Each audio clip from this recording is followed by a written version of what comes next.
Today is Sunday, May the 14th, day after the hydroseeding, the septic area and the rest of the yard. Just taking a little video to show everybody how good this thing came out. We could use some rain. Unfortunately, there's nothing in the forecast until possibly next Saturday right now, unless something changes with the fronts.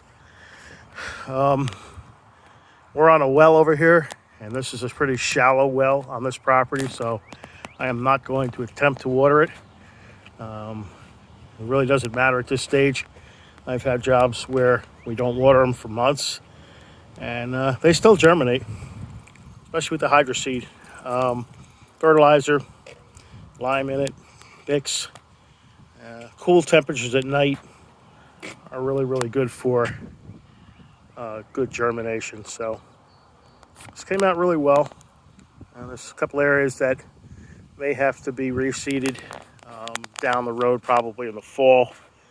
I'm not worried about it, really, because there's actually quite a bit of grass that was under the dirt when we stripped it off and piled it. So a lot of that area has actually been germinating and kind of coming back through the thin layer of soil that was left after the final grading. And I fertilized the lawn areas also with the excess starter fertilizer, so that'll really help the existing grass that's established. Lawn's actually doing really well this year, so I have a lot of faith in our hydroseeding. We do a lot of it, and very rarely do we ever have an issue with the areas not germinating in full. The key to that is proper soil preparation, aeration,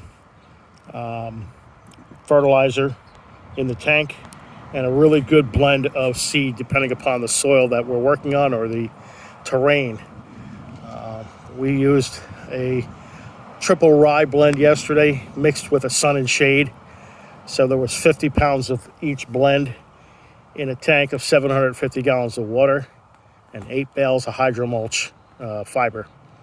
So it was overkill on the seeding, and I actually overseeded the areas prior to the actual hydroseeding itself.